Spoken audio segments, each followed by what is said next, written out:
I grew up in Newcastle. You guys ever heard of Newcastle, New South Wales? I grew up there. I know a little bit about drinking. We used to drink at this dirty little bar called The Lucky. And if you ever ended up there, you weren't. It was not a good place. It was right in the middle of a KFC and a brothel, so no matter where the clientele were coming from, they needed a moist towelette. You know, it was dirty. It was dirty. If you went in with a black light, you go blind. It was one of those kind of places.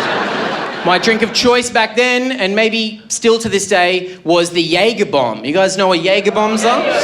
Ooh, some mistakes have been made in this room, I can tell.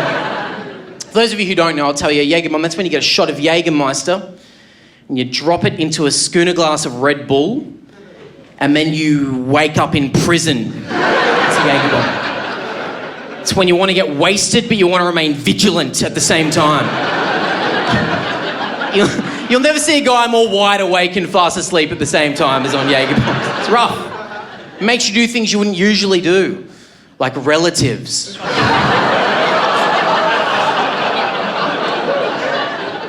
Every night on Jagerbombs starts with you saying, all right, I'll just have one, and then ends with you texting your boss, I'm not coming in this week, dick pic send. That's how it usually goes.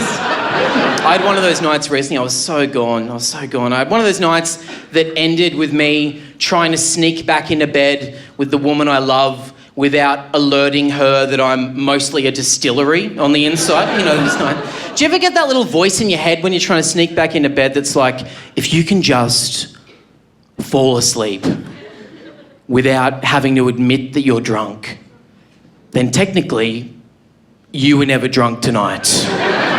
So I'm trying to get into bed just so slowly, just takes me 20 minutes to lift the sheet. I slip into the spoon position and she stirred a little bit. She went, how was your night? And I said, my night was acceptable, which doesn't really make sense, but I was trying to sound sober. And she went, okay, and my brain went, you got away with that, that's awesome. And then she rolled over and I kissed her on the back of the head and I closed my eyes. And then I threw up in her hair. And then she went, what the fuck?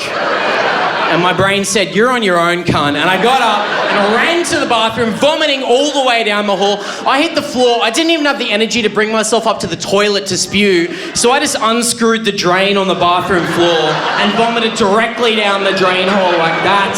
And the tiles felt so cool and good on my skin. And I slept there for 8 hours. In the morning, I had some apologies to make, which I did. But here's the thing, I was adamant that my drink had been spiked. Because I'm a fun drunk, you know. I would never do that. I was like, I was fine when I left. Someone must have spiked my 6th Jagerbomb. I don't know.